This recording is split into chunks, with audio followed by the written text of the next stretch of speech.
All right, what up, people? It's your boy Chief from Unit Eagle Eye coming to you again with a brand new video. This time, I'm doing a video with Ola and myself where we're going to comment on the Arsenal versus BATE game. Joining me is, like I said, Ola, a very noisy background. You got Ola. Say hello to the Yeah, brother. got kids in the house, man. So people gonna have to bear with me tonight. Yeah, man. I'm good, man. I'm good. Everybody is happy. Got a full house tonight. You get me? It's one of them nights there tonight, man. How you doing, man? Good. Yeah, I'm actually good. It feels. I don't know why. It feels like it's been a long time since Arsenal have actually won a game. I know Mm, it's not been that long, it's been but a it minute. It's been feels a like minute. because of Bear with the me, man. gaps Bear in with me, players. bro. So Bear with me. One sec. One sec. that's right. Yeah. So just to comment on the game itself. So talking to you guys, yeah, it does feel like it's been a long time, and I don't know why. I can't explain it. I don't know if that's because Arsenal haven't been playing in the FA Cup. There's obviously been large gaps between when we have played and we haven't. Sorry, So it boss. just feels like it's almost a new feeling that Arsenal have won a game and won it well. I say won it well in more in goals scored than in performance. I don't think it was the most fluent of performances. But yeah, job done. It was probably the most boring 3-0 I've ever seen. But job done. I can't complain when we scored goals and kept a clean sheet. I can't complain. Kind of. What do you think? Oh, you can't complain considering. Look, this is the thing with this type of game. We go over to their ground, lose 1-0. Everybody lost their mind. Mm, Everybody lost their shit. mm. And when we win, they say, "Oh yeah, it's an expected win. It's a routine win. Oh well, we're supposed to beat farmers and all of that." So in my view, we had a game to play, and if we didn't come correct, we was going to be out of the tie, and that was going to be one less opportunity or route for us to get into the Champions League. So this game, in the grand scheme of things, I know it doesn't feel like it now after we've won the game 3-0 comfortably. But in the grand scheme of things, before the game, you could imagine the pressure that the manager must have been feeling, the weight of the game on the players, and what was expected of them, and they had to go and deliver today, and that actually showed in the way that we approached the game. Um, we approached the game in a professional way. We just wanted to get the appropriate results, and from when the first goal went in, they didn't stop there. They didn't try and sit on it. They were moving for the second, and then gradually just wore them down to get the third. So, the way the game panned out is the way Emery would have actually wanted the game to pan out. So, um, ultimately, it's the result we wanted. We wanted to go through, and for me, I'm happy with the result. I'm happy with all of the performance. I'm sure there's one or two things we we wouldn't be on the channel if we didn't have one or two things to pick at. Oh, But we have to critique it, but I mean, but ultimately, the result is the main thing, and we got the result tonight. yeah, and to be honest, I mean, flipping heck, I'm even on Twitter as we speak, right? And I put out a tweet earlier where I said I want to see some motherfucking love for Emery tonight. My man saw that there was an issue with corners. He clearly worked on it in training, Yeah, and did he you see the video that was flying around yeah, with him yeah, taking corner kicks and yeah. that? And then I said, and you've now seen the results for the shit he's taken this week. Today, he deserves credit. Now, Absolutely. largely, that tweet has been loved. It's got crazy amount of likes, crazy amount of retweets. That's good. But see, this is the thing. I don't like normally picking out someone who's a girl. If you notice, I really try and avoid criticizing women because I respect women, you know. Boy, they can get it to you, though. They can get it to No, you, man. They want the See, smoke, for they can me, get the smoke too, blood. I don't like it because I was raised by a very, very strong woman. Anyone always tells me who's your hero or who's your role model. I always say my mum. I don't care if that makes me a mama's boy. You know, as the frustrations we all both cause each other. For me, she's the strongest person I know. Oh yeah, I also have 3 very strong sisters. You know, I have a very strong girlfriend, right? So I love women. Believe me. Strong women. Having said that, when you get a stupid comment like this to my tweet, are you serious? They played BATE. Who is that? Sounds like a mousetrap. And they lost one. They lost a game, one against those factory workers. He hasn't played Ozil and Ramsey enough. Iwobi's average, and he's overplayed Guendouzi. Hopefully Suarez is good. And I'm like, if you are still saying that off the back of today's win, bro, we have nothing to talk about. And that's probably the kindest thing I could possibly say. We have nothing to talk about because you clearly don't know what you're talking about. Like when you're so far beyond that. Listen, as much as I wanted the previous manager gone, even after a 3-0 win, I was able to say, you know what, I'm satisfied with that. Yeah. If you can't even bring yourself to say that, bro, we have nothing to talk about. Woman or not, we have nothing to talk about. Sorry, you know me. I don't like saying this stuff about females, but that had to be said because that's some dumb shit. That is some dumb shit. But, well, look, I like I said, yeah, I don't try to differentiate opinion whether you're a woman or you're a man. Your opinion is just as valid. So if I'm gonna criticize a man for chatting shit, a woman's gonna get it for chatting shit as well. And if your opinion is valid as a man and I accept it, I'm gonna accept your opinion as a woman as well. So I don't see. Gentlemanly. Yeah, man. I don't see a man or woman. I see what you're chatting. Right? Yeah, man. I see what you're chatting, and you can get it either way. You know what I mean? Whether you're a man or you're a woman. So to me, obviously, I didn't see the tweet, so I can't really comment on it. And there's so many times that I've sat there and I've defended Alex Scott on TV from doing the punditing, from what she'd be saying, because some of the guys in the room be trying to talk like she don't know what she's doing, but she's won league titles and she's a professional footballer, she's a professional person, and she deserves to be there to give the opinion that she gives on football as equal as the people that she's in the studio with. So to me, I don't see Alex Scott as some woman giving an opinion. I just say a football person that knows what they're talking about in the field that they're talking about, and that's it, period. And we should treat them as such. And that's all I'm going to say. Don't get twisted, because you're pushing me into a corner that I don't want to be. No. Yeah. Let me clarify something. Just because I won't criticize, I know you shouldn't respect. You shouldn't the respect way I would criticize a guy on Twitter. Don't for 1 second think that I see a difference in positive stuff like Alex Scott. I just see a good pundit with Alex Scott. Yeah, she's fantastic. Knows what she's talking about. Yeah, she happens to be fine. On top of it, let's be real here. She doesn't have to be fine. But the fine stuff is irrelevant. In the footballing world, she just happens to be a pundit who happens to be female. She's one of the few pundits that knows what the hell she's talking about.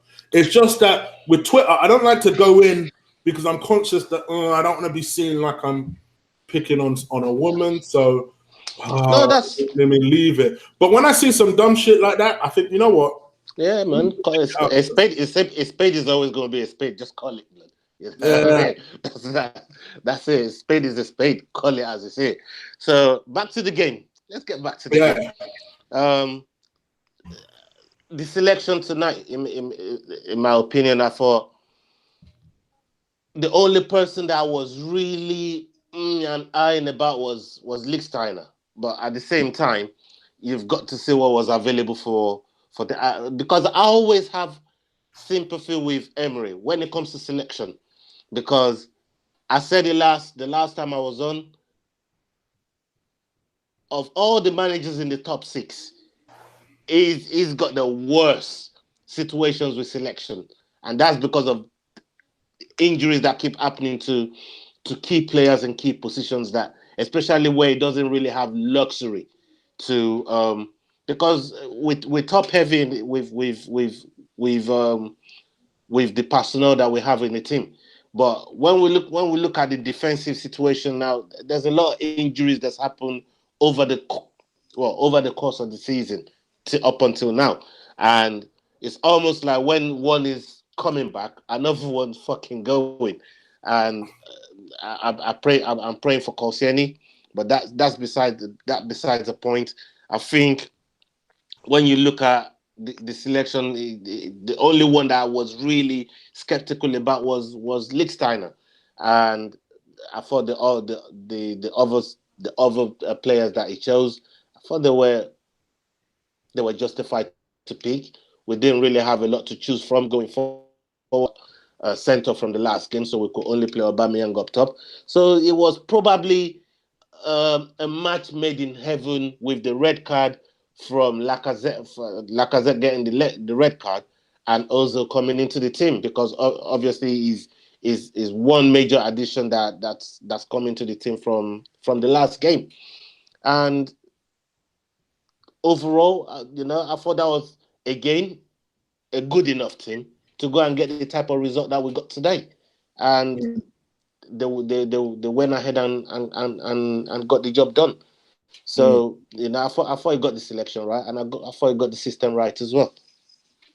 Yeah, I thought you got the system right. There were one or two I was a bit concerned about, and before somebody says it, no, I don't mean Ozil. Just because he wasn't in my 11 doesn't mean that I was dead against him playing. Because I could see Johnny was all over my arse, and I will address Ozil's performance shortly.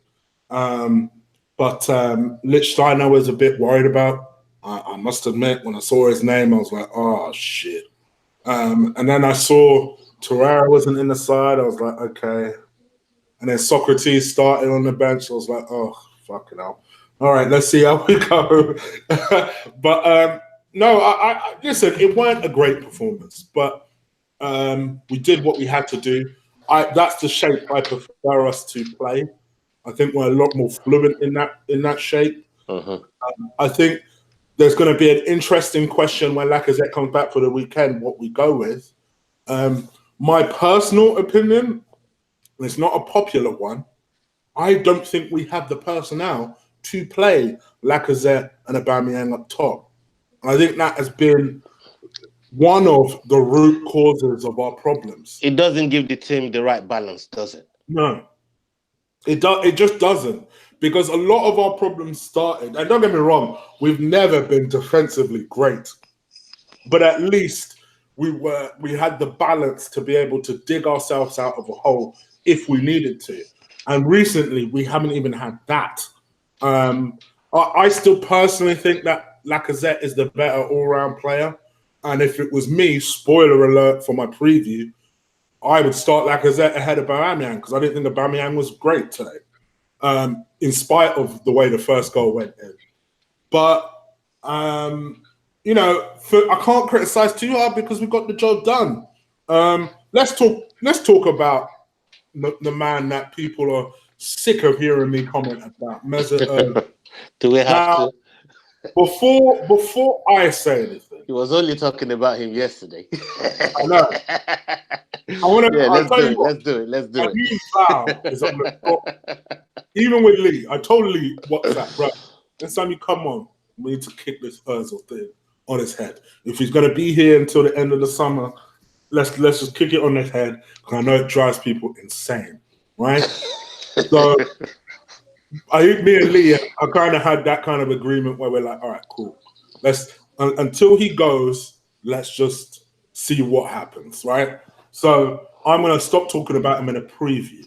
In a review, he obviously started today. Especially if he plays, we've got to talk about him. Yeah, and I've already seen Johnny tell me that he had a good performance. I've seen someone else who I cannot remember. Oh, our resident troll, Banares Hussein. Banares Hussein. There you go. Shout out to that youth there. I ain't gonna lie. I know people want me to ban him so bad, but he's growing on me. I ain't gonna lie. It's a troll, but I like him. He's growing on me. He's growing on me. So he's got humor about him, man. I like you've that. got to have at least one troll in the chat. You've got to have at least one. As long as he doesn't go overboard and insults people, I have no problem. His contrarian ways, let him crack on. He's just being a contrarian. That's all. No issues. Let him do. But for me, with regards to no, let me hold on. You comment on Ozil first. Talk about throwing me to the wolves. Yeah.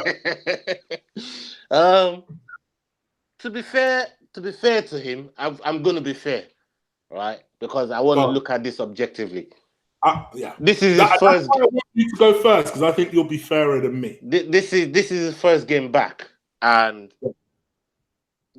because when people see players coming to the team, they expect them to just automatically click, give 100% performance like that. But in my opinion, there's something called match sharpness that players have got to go through, and it takes, especially if you've been out of the game for quite a while, through injury or maybe not being selected, whatever the case may be, you're going to need a few games to get your match sharpness going. And in my opinion today, Ozil was average, but he's got the 90 minutes under his belt. That's stage one of your match sharpness coming back.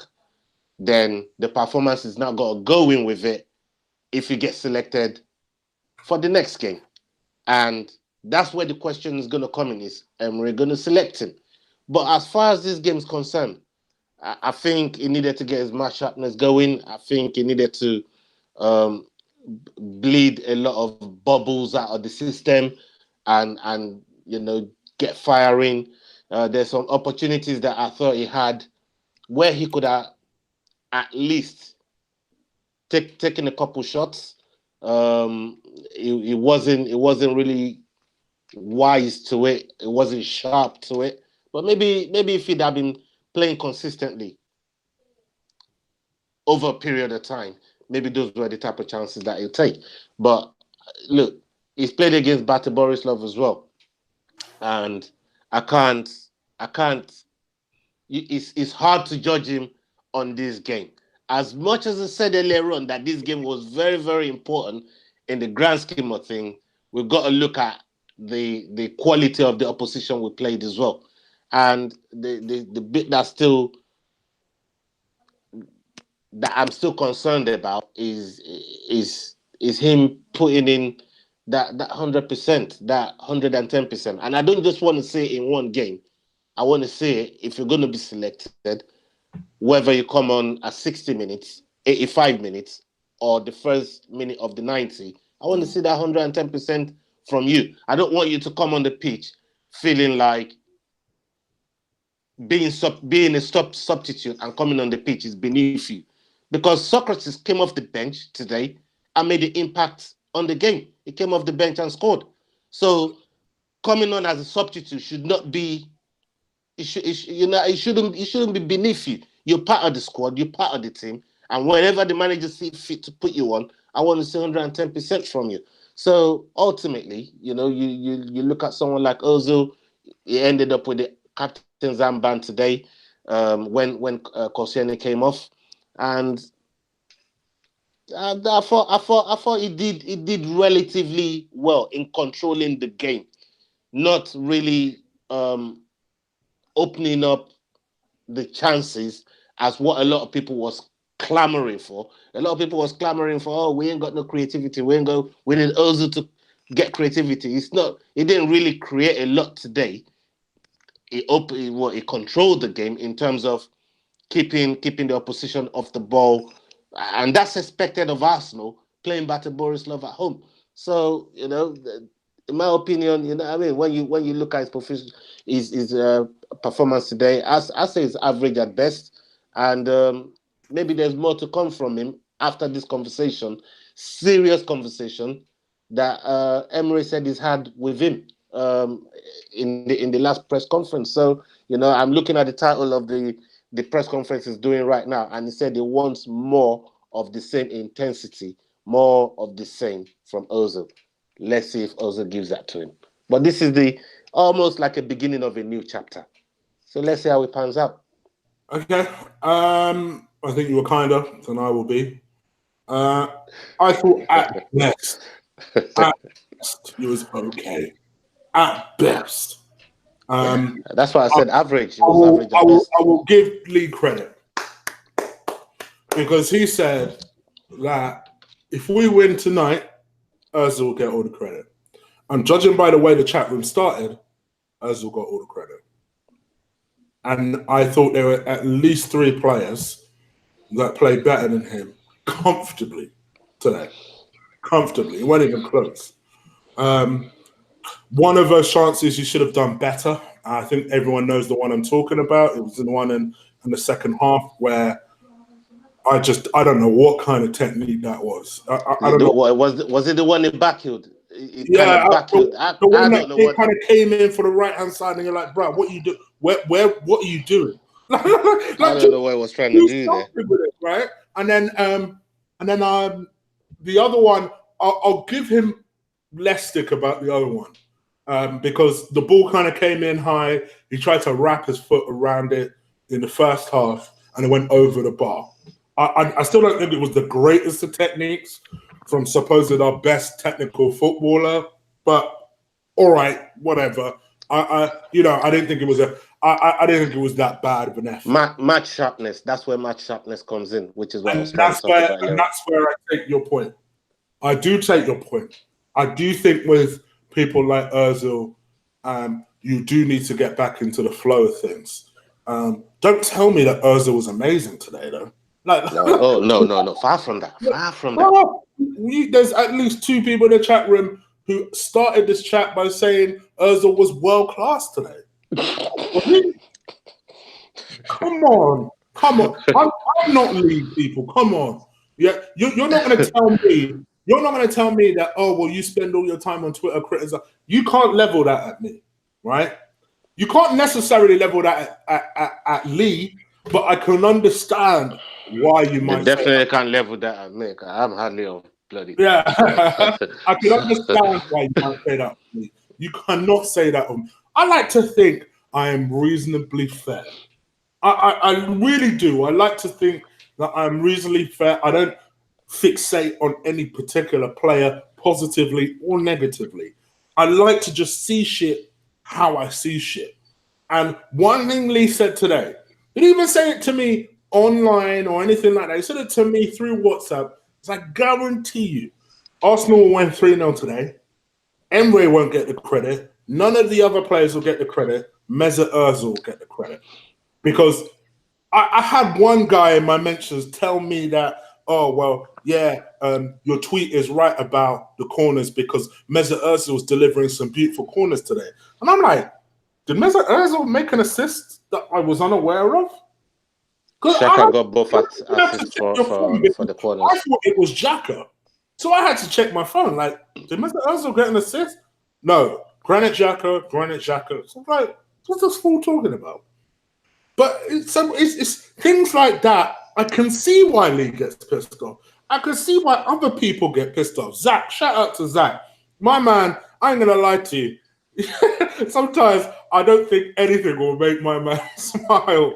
But I've got to admit, this is why I can see why he hates Mesut Ozil fans so much. Because people will constantly make excuses for him. I won't necessarily do that. We're talking about the performance, which is why I'm mentioning Mesut Ozil. He started today. You know what? In a way, I was happy he started because it took the pressure off Emery. Just for the simple reason you earn an easy win by starting the motherfucker. Not necessarily because he's going to make an impact, but because his entire fan base are going to shit on you if we don't get a positive result. at least you can alleviate that pressure by starting Mesut Ozil. So he started him, bang. He ended up as captain, bang. No complaints. I don't want to hear any complaints. You know, he wasn't in my 11, but when I saw him, I thought, all right, fair enough. Let's see what he does. I'm behind him no matter what. As I always say to you people, I stand with Arsenal. Not in Mesut, with Arsenal. Always. For real, for real. So I thought to myself, okay, cool. Let's see what happens. And I was willing him to do well. And then I saw the charts. I was like, ah. Oh. And even then, I was like, all right, come on, Mesut, don't worry about it. Keep going. And I looked at it and I thought, well, I was average. What was people banging on about? But, like you said yourself, no matter what he did today, I would have had a tempered reaction. The reason being is I don't want to see Mesut Ozil perform one time. I don't want to see Mesut Ozil perform 2 times. I want him to act like he is the best player in this team and carry this motherfucking team. Because that's what we're paying him for. Act like you're the best player and consistently perform. And then who the fuck? What will Lee say if you do that? What will people like Zach say if you do that? Because these nobody will say anything, man. You know what I mean? Because fucking all you want... give him an extension now. I'm not saying that. Even if he had done something today, I certainly wouldn't be the one saying that. I just want to see this guy try, not play fucking Fortnite. If you know Fortnite has even the potential of giving you an injury, why would you be so stupid to play it for the extended period of time that you do? And that's my issue with the Mesut Ozil subject. Fine, I get it. Emery should probably have him in the 18. But he also has to help himself, people. No matter how much you want to defend him, no matter what excuses you want to give him, no matter what pre-assist stats you want to make up, ultimately, it's on the player as well. He has to turn up as well. And as long as he does that, what complaint am I going to have? I'm a fair person. And that's the way I look at these things. So, yeah, today, I thought it was okay, at best. But let's not act like, oh, he's world-class because we won 3-0. Nah. I'm not going to say that he had nothing to do with it on the pitch because we won. So he was part of the team that won. He's part of the team. But let's also be real. Was he a major contributing factor? Be honest. Be honest with yourself, if not me. Be honest with yourself. I'm talking to everyone but Bananeras Hussein. Don't know why I can't say his name properly. Right? I know. Without even looking at just call him Mr. Hussein, innit? Without even looking at the chat room, I know he's lighting that shit up. Not like everyone else. Be honest. What did he actually do? Be honest. So, anyway, that's my 2 cents. I ain't gonna mention Mesut Ozil again today. Okay, let's talk about the players that actually was in your starting 11. Well, who do you think played well today? Chad didn't have a lot to do today, and you know, I'm a big ass critic of this guy. Like, I want him gone more than people want Ozil gone. But he did his job today. He was on his job today. Couple times that they came running towards, because the one thing that scares the hell out of me is the high line that we keep in defense. And if we play like that against any Premier League team, I don't care if it's Huddersfield. Yeah, if we carry on playing that high line business, we're gonna end up paying. It's gonna be an expensive defensive thing. But going back to check, I thought, look, he kept a clean sheet today. Last week, considering that goal against BATE, it wasn't just his fault, but it was a corner kick that I thought he could have at least done some kind of save or clear that. I know it's not as easy as it looks, but at the same time, like, come on, you're supposed to be this elite keeper. You know, you're meant to be keeping those type of headed shots out. So he could have done something about that. But other than that, today, Czech did his job, kept a clean sheet. The defense in front of him, they ultimately did the job. Oh yeah, shout out to Lichtsteiner. First 4 or 5 minutes after after we scored, they came around the wing. It was from a throw-in. They got the ball in, and Lichtsteiner had to clear one off the line. And this was at 1-0. So at 1-0, if they scored that, who knows what type of pressure, because we would have gone on to score 3 goals anyway, which we scored. So that kept us in the game at 1-0 and kept us, pushing for more. So overall, I thought the defensive display was good enough considering the opposition. You have to caveat it with the opposition that we had today. But on the whole, we scored 2 goals off of set pieces and 1 own goal. So there wasn't nothing from open play, if you like, which is a lot of what our fans would have loved to see today. Even though all we wanted to see was the ball in the back of the net, but I wanted to see some really good eye-catching football, goals from open play, and that type of stuff. And we didn't get any of those today. But the effort was there, the determination was there, the desire to get the goals that we required was there, and it was a professional performance, and that's all you could ask for from the team today. Considering the fans that went out there last week, I thought that was atrocious what they gave those fans. I felt sorry for those fans that went out there last week, to travel all the way to Belarus, spend all that fucking money, and come away with a defeat. But they've turned it around today, and they've given the fans something to cheer for, which is 3 goals and advancement into the next round. Yeah, I thought, for me, 2 players that I thought were pretty good was Xhaka and Iwobi. I thought Iwobi, as per usual, yes, the end product is shit, but you have to admit, people, every time he gets the ball, he's either going to do something brilliant or he's going to do something shit. Something's going to happen. Something's going to happen, which in a dull game, sometimes you just want someone to wake you the fuck up. And Iwobi, bring a little bit of excitement to it. Worse, he'll be that guy to do something out of nothing and to try something. And now I can't knock a try. I can't. I know you people say, "Oh, it's a Patriot thing." Listen, I have no problem telling you shit if you shit. Listen, there are some Nigerian strikers that I think were shit and were overhyped. Me and Ola have fallen out before because he rates John Obi Mikel and I don't. I never have done. I never will do it. I will tell you straight, it's shit. That's true. Yeah. Ola disagrees. So trust me, it's not anything to do with a Nigerian thing. For me, I will say it again. I believe Iwobi has something. Will he succeed at Arsenal? Fuck no. And that's the only reason I'd sell him, because the fans will not allow him to succeed.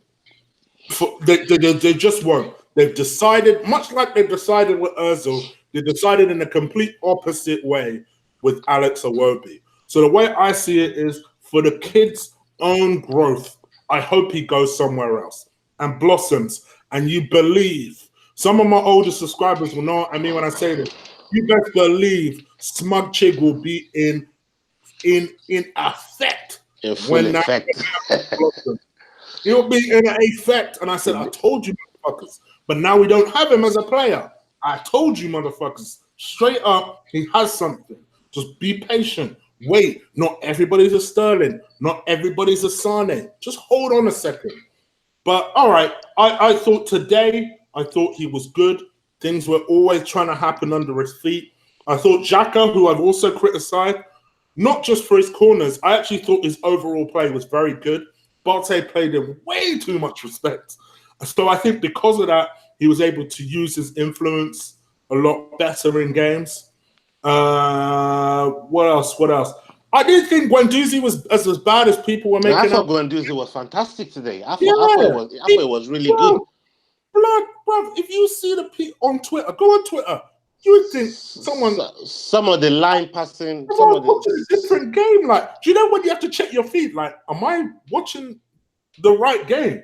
Because from what I was seeing, Guendouzi was doing everything I would expect of him. Yeah, sometimes he overplays the ball, but much like Iwobi, the man is young. He will phase that shit out of his game. I promise you. This Guendouzi kid has it, people. Don't ruin him. He has it. Do not ruin him. and this this is why this is why when that pod that I was saying at the time that we need to bring in another player in his position, maybe like a Rabiot or something like that, to allow him to blossom. Because if we play him too much too soon at 19, our fan base is gonna kill this kid. Exactly. We're gonna murder him, and because he's gonna make mistakes, but you could see the potential there. The potential is. I mean, what it brings, the energy it brings to me. The only problem I have with him is sometimes it takes too many touches, and he's always looking for the foul. But other than that, the other part of his game, his passion, the passion, the desire, the movement around the pitch, is so confident. He's not scared of coming to receive the ball from the back four. The line breaking pass. He set up the first goal. All right, not set up the first goal, but he set up the person that set up the first goal, which was Aubameyang. He put the ball through to Aubameyang. It was a nice diagonal ball from deep. Found Aubameyang, and Aubameyang just ran down the wing, crossed it in, and obviously the defenders put it into their own net. So, and he found those type of passes time and time again. The way he controlled the tempo of the game as well. I thought him and Ozil, they had a very, very good connection. They found each other quite a lot of the time. The one person that actually had, I was pulling my hair out just watching him. That was Mkhitaryan.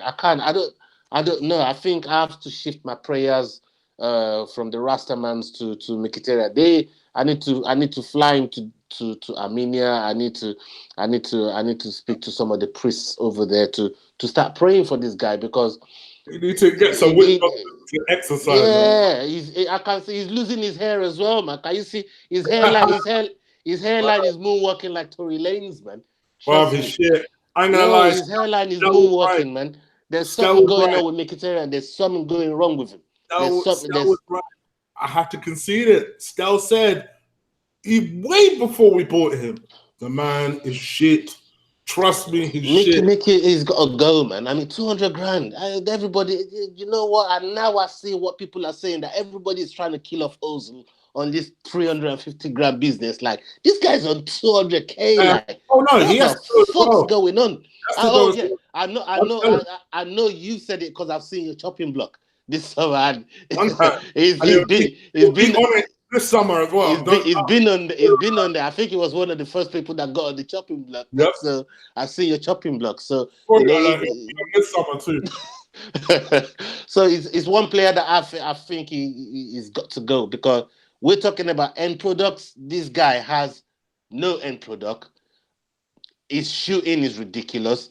A lot of the passes, there's too much power. There's no precision with his passes anymore. He only put in one decent pass for Aubameyang today, and Aubameyang he kind of scuffed it and missed it. And but that's the only real. That was the bit where Aubameyang done the little shimmy. The defender that was running with him ended up falling to the ground, and then they found Aubameyang, but Aubameyang didn't really do nothing with that shot. But that was the only thing that I saw from Mkhitaryan to Aubameyang today. So yeah, he ended up coming off. So, you know, I mean, if you look at Ozil, that ain't played in a long time, and he got 90 minutes, and you've had a few games under your belt, and you're the one getting hooked off, then there's a problem.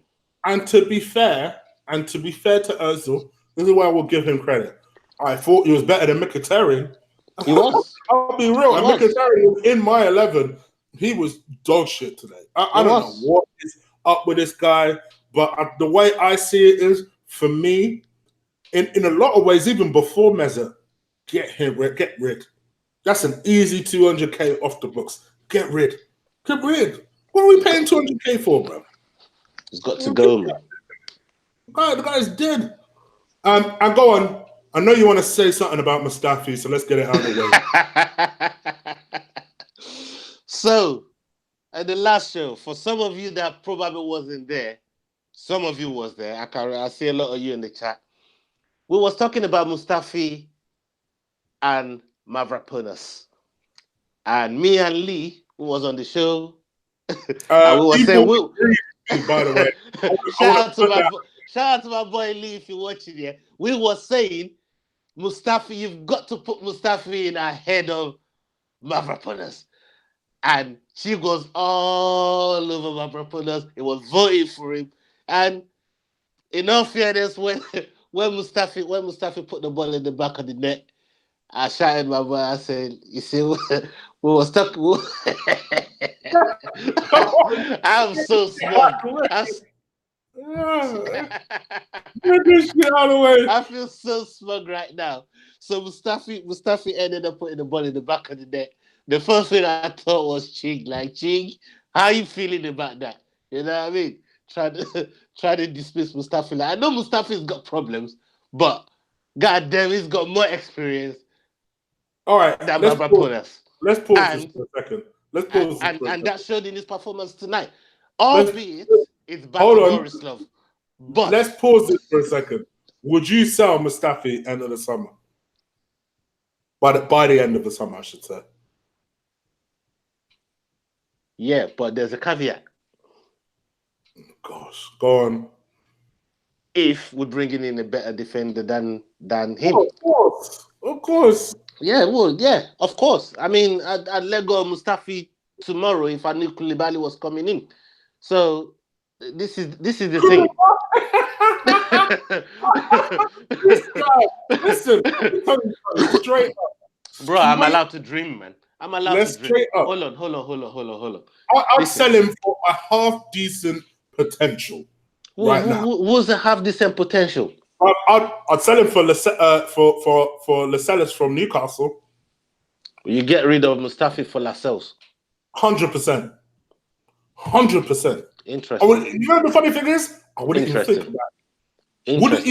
If there was some way of being able to do a swap, 100%. I've had bad. For me, getting player from Newcastle is just bad omen for me. Because when we got the butcher from them, he brought bad news, bad vibes, bad everything. Would not be my first choice. Don't get me wrong. I'm a bit warm on him as well. But if you ask me who's better, Mustafi or him, without a shadow. Okay, fair enough. I mean, there's probably I'll take Shane Duffy from Brighton. I'd take Bowler from Wolves. This is how Bowley, Bowley, yeah. Top defender still. So there's a few guys out there. That you could definitely bring in for Mustafi. But obviously, I was dreaming with Koulibaly. I've been having wet dreams about this guy signing for Arsenal. So I ain't gonna lie about that. You get Colin will tell you how long I've been banging on about Koulibaly. Colin will tell you straight how long I've been banging on about Koulibaly. Probably longer than I've known you. I'm serious. I've been on Koulibaly for time. Anyone would think this guy's obsessed with him. Some people are bringing in very, very good examples. Cody from Wolves, Archie says. Gianluca Mancini from Atalanta. That's from Colin. Shout out Colin. So there's these people that I'm not even paying attention to. Shout out to AJ. AJ goes, Shane Duffy is shit. I'm Irish. Trust me, he's shit. So Shane Duffy is probably the highest scoring centre back in the league. Go check it out. Look it up. I know. You know what? You know how I know this? Duffy. Shane Duffy. Shane Duffy that plays for Brighton. He plays for Brighton. Shane Duffy. Yeah, Okay. you know how I know this? He's got me bare points on Oh, God. on the fantasy I team. knew there had That's to be how a reason. I know this. You know what? Someone like my mate Chris will know this. Trust me. And we'll put him in. Yeah, He'll know man. this. Yeah, man. No, look it up. So that's the only reason I know about this. Otherwise, I wouldn't even be banging on the bash and nothing like that. So I don't know him like that. But I thought, oh, he's a reasonable price defender. I only had a couple of fucking million left. Let me bang it on him, and he's produced. So moving away from that. In response to Unique, I would love Harry Maguire, but we could not afford him. We can't afford him. Yeah, that's a big shout out. Actually, that's a big He'll shout be there. Koulibaly money. Unique. 100%. He'll be Koulibaly money. So yeah, I like mean, you say, they've got that clause on him, innit? Is it 60 million? 60 million on the release clause, something like that? 60 million on Harry Maguire. If it was someone like Koulibaly, maybe Stad might be convinced to spend that money on him. But nah, not that. We ain't getting him. Listen, I want that legit guy from Delight. He's 19, so we'll be able to get years out of him. And when I see my man almost has as many clubs interested in him as Koulibaly, I'm thinking, fuck, okay, this kid must be special. I'm not going to act like I've seen him, but he must, the sort of P they're quoting for him and the clubs are after him. I'm like, all right. And Dutchmen tend to know how to defend. Stam, Van Dijk, these motherfuckers know how to defend when you find a good one. So, oh yeah, by the way, you talking about Van Dijk. Did you see the tweet with Mo Salah when Van Dijk was shaking Varane's hand? And Mo Salah was saying this is the greatest the greatest defender in the world, shaking the hand of Rafael Varane.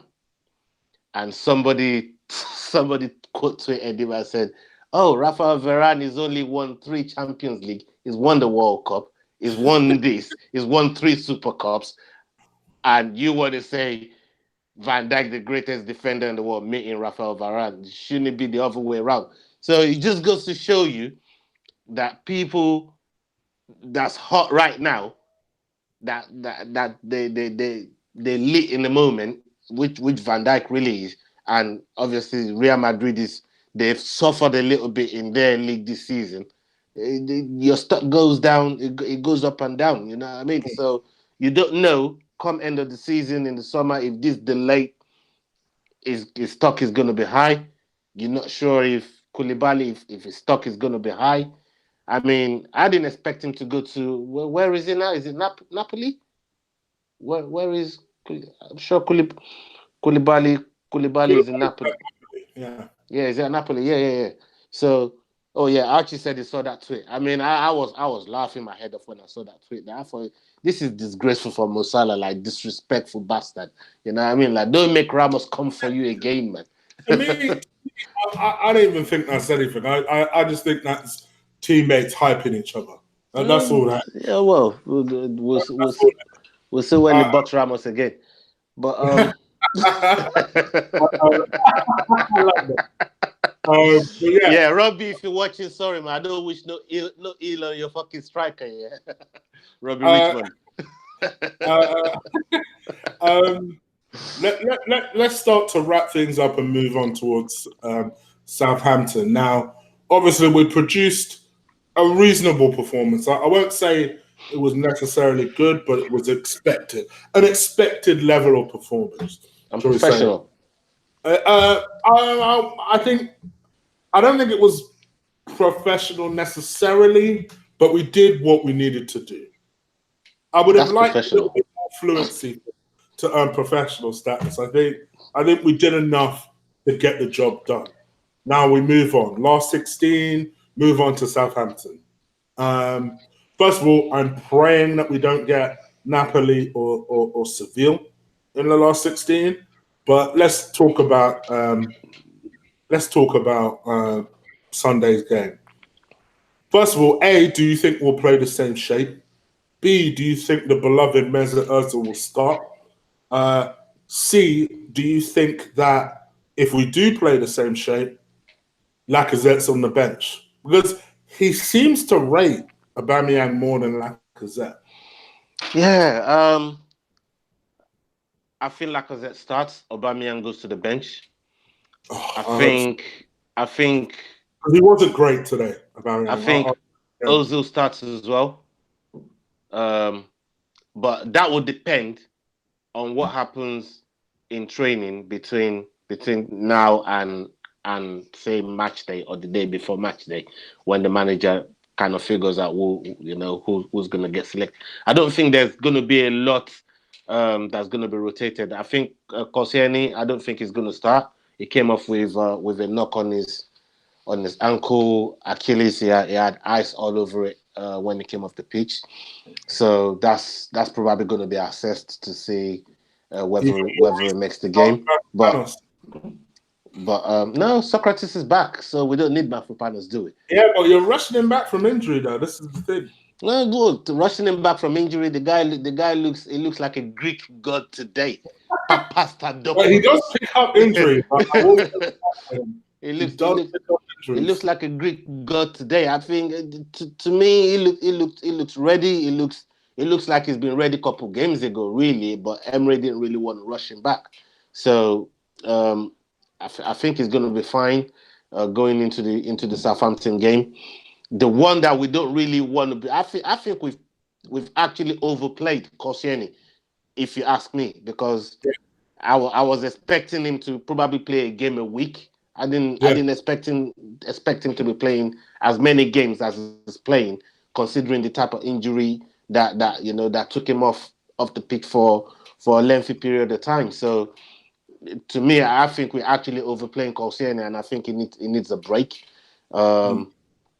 And we need to reduce the work rate and the amount of game time that he's getting, and that's just down to the type of injury that he's got. So we have to look at that. But going forward, I think Lacazette will start. I think Ozil will get a start as well.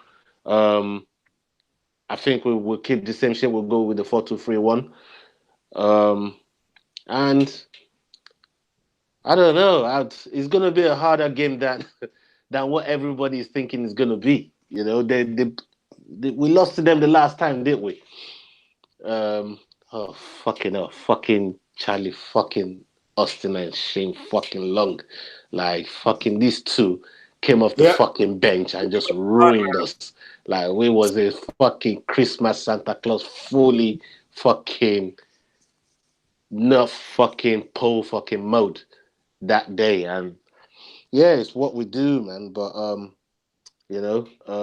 hopefully we can revenge this tie. We've got to look at the teams that's in and around us. Chelsea's playing Tottenham come Wednesday, so it'll be good if we get this result going into that game.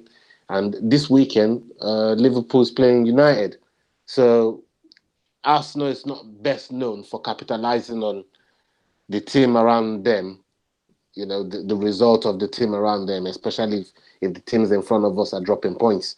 So we're not really well known for capitalizing on those type of situations. But hopefully we can do that this weekend, because one of Liverpool or United is going to drop points. And if I had a gun to my head right now and someone said, "Who's your money on?" I would back Liverpool to take points from United, because I still think there's holes in United's game, and PSG showed that. PSG showed that you can get at United's defense. There's holes in their game, so you just have to attack them the right way, and and get at them, and they'd have their beloved centre back as well.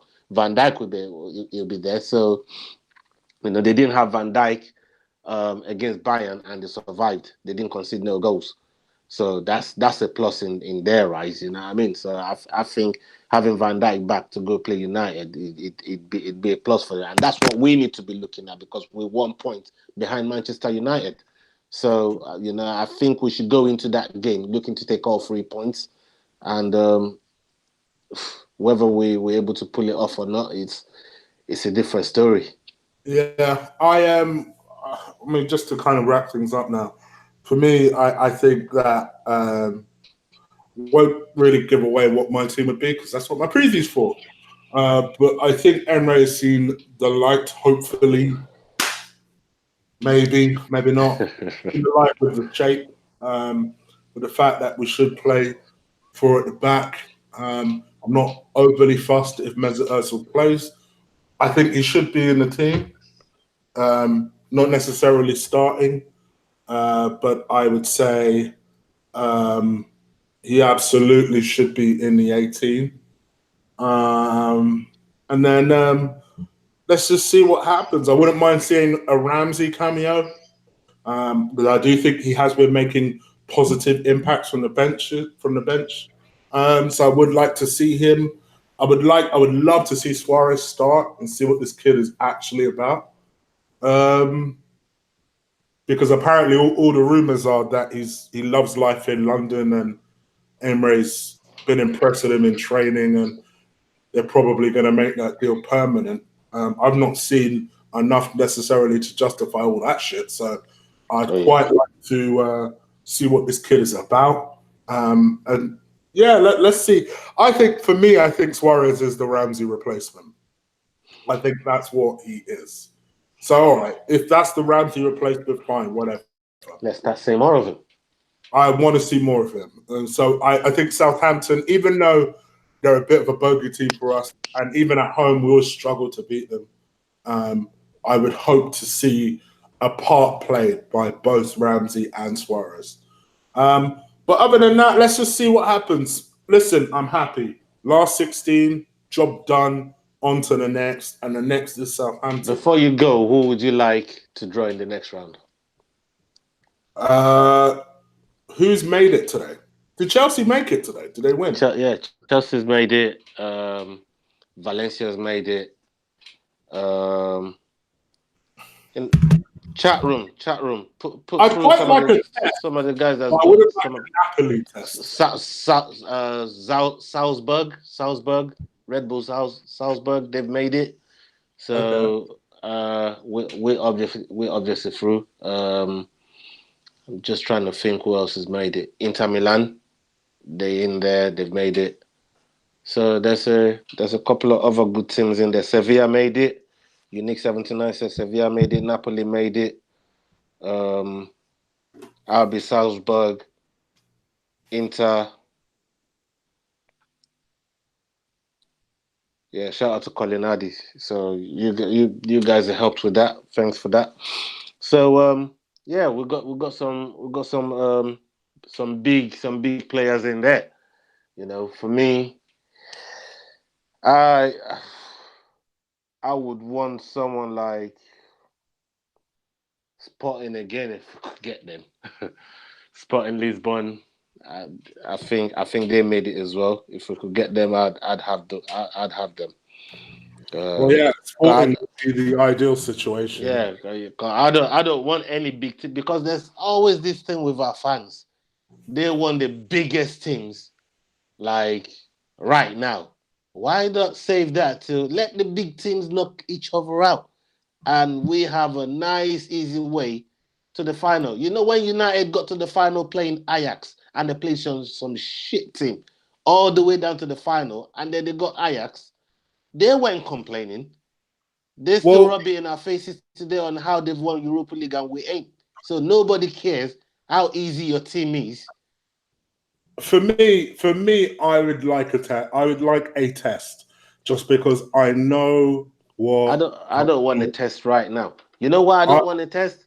If we had all our players available, people like Bellerin, people like Rob Holding and all of that, I could talk about, I want a proper test.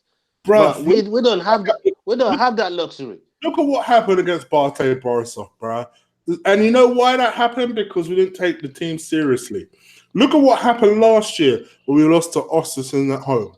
You know why that happened? Because we didn't take the team seriously. But you know what happened when we got AC Milan the following round? We took those fuckers seriously. So I would quite like someone of that sort of ilk. Someone that will make the fucking players wake the fuck up, perform, turn up, and then they'll do their job. Arsenal are renowned for this. This isn't just an Emery problem. This was a previous manager problem. Even when we were in the Champions League, we always used to take these smaller teams and it almost used to turn up. How many times have we sat there and said, what an arrogant performance from Arsenal? Boy, the chat room is going ham. They say, fuck that, Ola. I want to see us play quality. Play quality team and not Farmers. But the rest is like, yeah, we're ready, bro. They know. Colin is saying, bring on Inter. Shout out to you guys. People, remember this, bro. I respect your bravery. I respect your bravery, guys.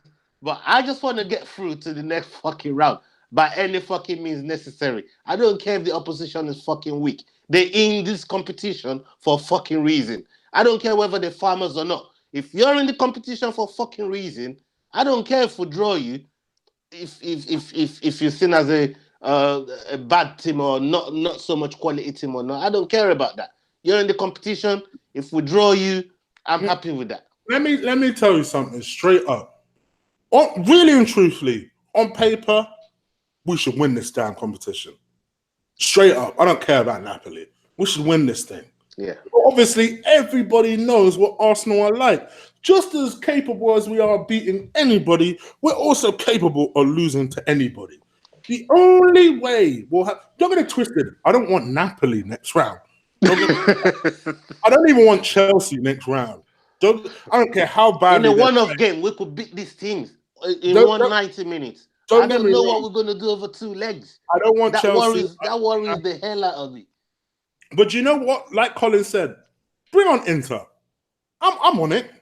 I think we'll bang them. I think we'll bang them over. Sporting, I think that's another opportunity for the players to underperform, go in there arrogantly, say, oh, well, we've already beaten these guys, so we'll just do it again. But we struggled against them, though. But that's what I'm trying to say, bruv. So they'll go in there arrogantly saying, yeah, we struggled last time, but we beat them, so we can do it again. No, none of that. Bring on an actual performance where they have to show up, where they're not necessarily favourites. Remember, Arsenal don't do well with favourite tags. They don't. They never have done. They always buckle under the pressure when you start calling them favourites for something, and then Santa Claus Arsenal pops up. I get worried already.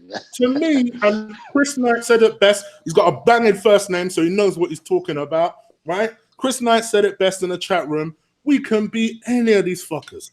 Any of these teams that are left in the competition. Yeah, man. Yeah, man. I believe over a 90-minute game, we definitely can beat any of them teams. Any of these teams. Yeah, man. But if you start bringing on Farmer John 2.0, i.e. Sporting, you watch Sporting. Don't be surprised if Sporting knock us out. I'll call it now. If we get Sporting next round, I'll put a... Well, I won't bet. I don't like betting. The Sage. Don't put it into that. Don't put it into... We'll get knocked out. I'll tell you straight, we'll get knocked out. Jesus. Just for the simple reason that Arsenal swan in there arrogantly thinking, yeah, they've got this. And they ain't got shit. But if you bring on an Inter Milan... A proper team, you think will raise our game. It will make us raise our game. Raise. All right. We don't want the level too high. I don't want it twisted. I don't want. I think if we get to the final, we're playing Napoli. I've got this feeling. So for me, I don't want a Napoli, but just bring on a nice team. An Inter Milan, bruv. We do well against Italian sides. Bring on an Inter. I think Red Bull Salzburg is a difficult team to play against. I've got a bad feeling about that one as well. that's well. Yeah, I don't want that's Red Bull. A difficult team, man. They're difficult, man. They're a hard team. I'd sooner have Chelsea than have those teams. Yeah. I'd sooner have Chelsea. Straight up. Oh, this and Sporting got knocked out. Okay. Oh, so there you go. I thought they went through. I was trusting you for that information, bro. No, I was reading from the comments, bro. But hey, you know what? I take Zenit, but I think Zenit falls into that Sporting category. But only because we've not played them, I take them. Thank you, Zamar. I see the contribution. Because I'm a password, man. He's always coming through. Serious. Unique did ask you a question. Do you want me to read it or do you want to read it? Go on then, because I can see you enjoying yourself. So go on then. Yeah, he said, Chigan Ola, do you think we will get Champions League via the Europa League or top four or both or not at all? So I'll let you take that one there first. Gut feeling tells me we should go for the competition. I know we're not far off the top four. I know that. I've just got this feeling that United are that team. They are that team. I felt that way since they sat. That's why I was devastated they sacked Jose. I was like, oh shit. And I'm hoping that Chelsea keep what's his name throughout the rest of the season, because Chelsea are one of them teams. They're one of their teams where they're either amazing or they're this. That's just what Chelsea are. So to me, I feel like the competition weirdly is more in our grasp than top four is, despite the fact we're only a point outside of top four. Which doesn't mean to say drop everything we're doing in the Premier League. I don't want us to do that, because let's face it, if we do get knocked out, we're going to have to go for the top four.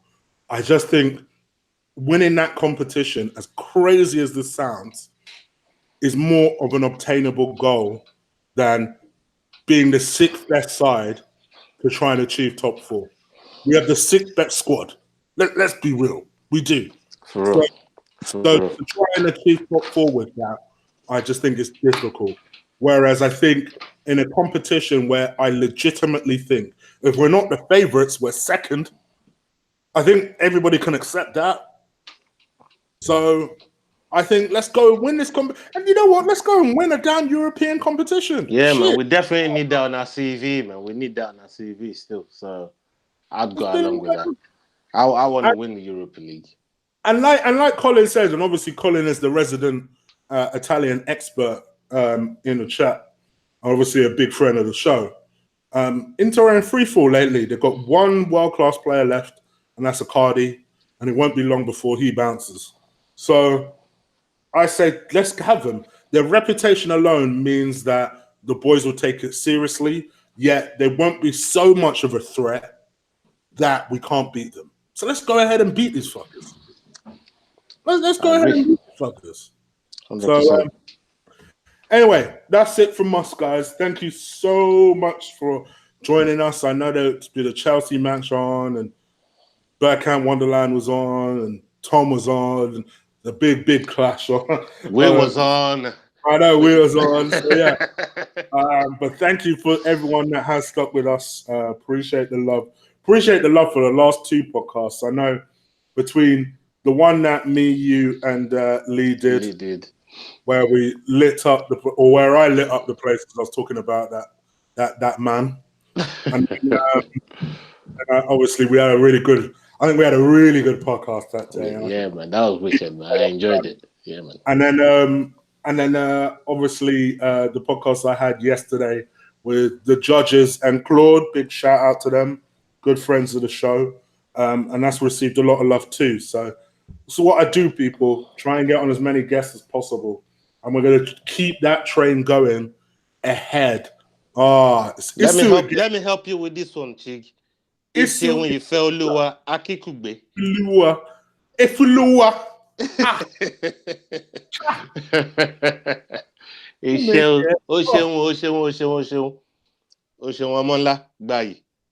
There you go.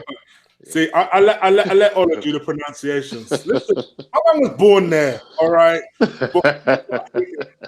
I grew up here. I'm too westernized to make these pronunciations. So thank you, brother. I keep calling you Issue. That's one. But thank you, brother. Yeah, so we're out for now. And hopefully you guys stay tuned. I'll be back probably tomorrow to do a small preview. That will just be me. But I'll be back in the weekend to do a show with some people. So do stay tuned to that one. All right, motherfuckers, I'm out of here. I've been rabbiting on long enough. Peace. Peace.